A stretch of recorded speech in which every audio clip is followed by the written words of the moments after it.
let's briefly cover some basic definitions of laws, regulations, and guidelines to make sure that we're all on the same page.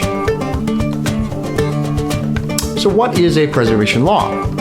Democratically elected bodies within local, state, and federal governments create and pass legislation which becomes a law. This is pretty common knowledge.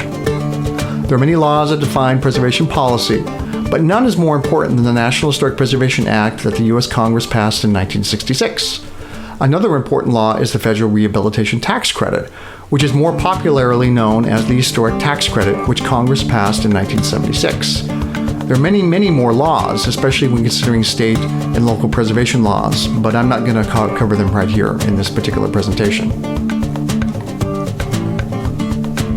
Regulations are how laws are implemented.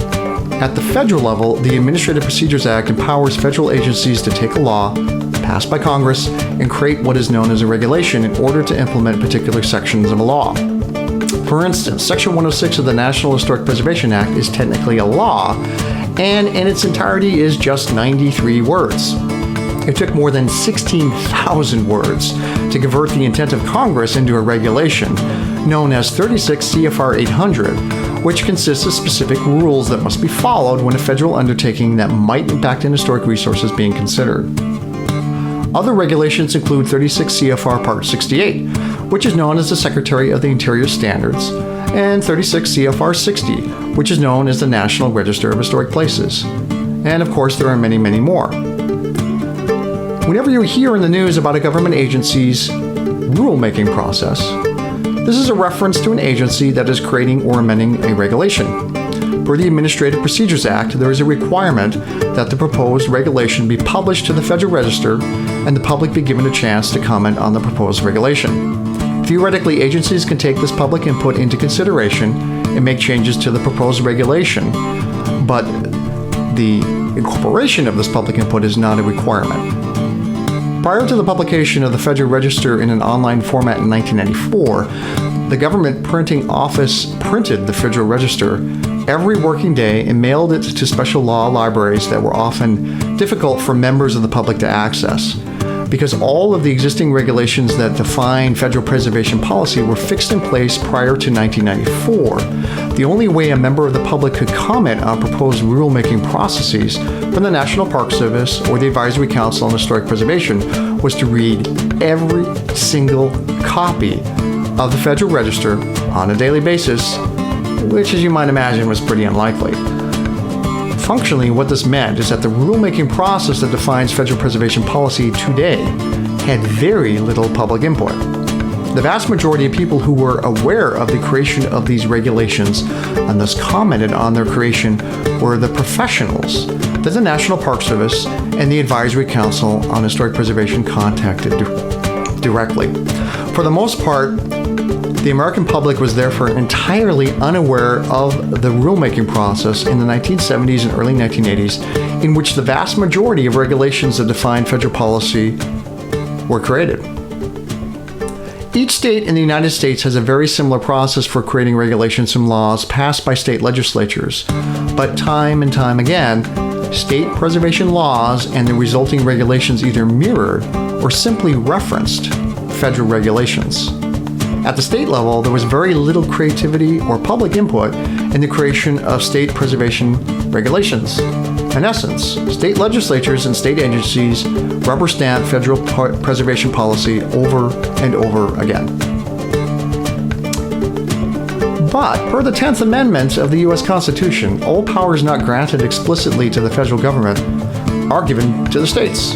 The states can then pass these powers to local municipalities. The Supreme Court has repeatedly upheld this right of states and local municipalities to implement their own laws and regulations as they see fit to regulate private property. And certainly historic preservation as an activity is not mentioned at all in the Constitution.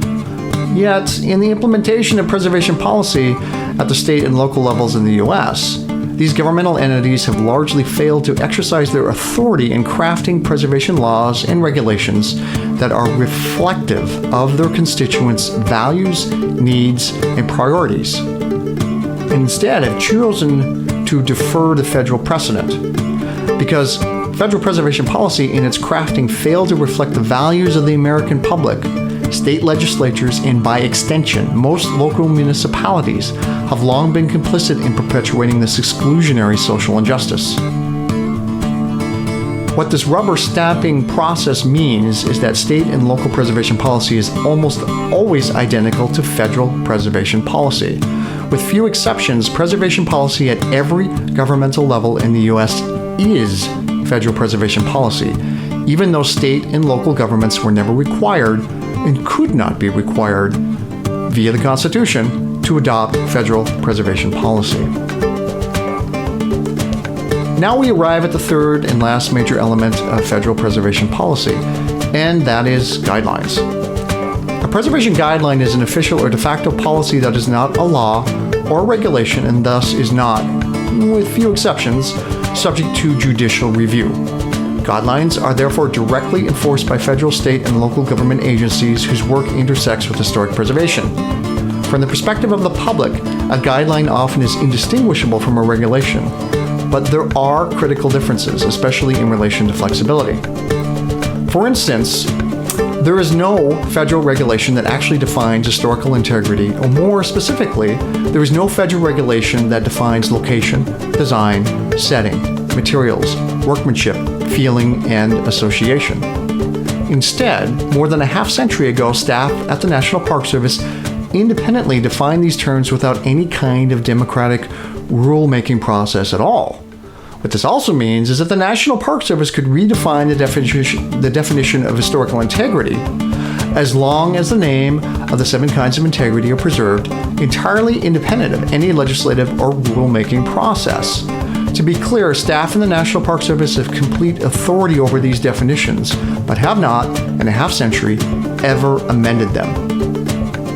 The Park Service has also not chosen to amend the instructions on how historical integrity should be applied in evaluating historic properties, even though this also is not defined in a law or regulation.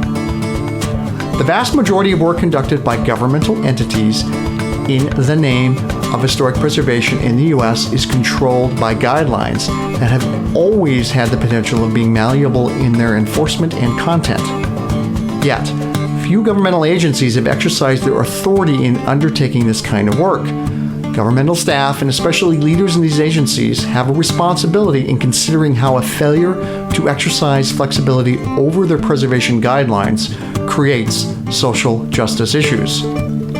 For decades, local, state, and federal government agencies have chosen to implement and sustain rigid and often discriminatory interpretations of historical significance, historical integrity, or design standards when the corresponding law or regulation allowed for interpretation and flexibility.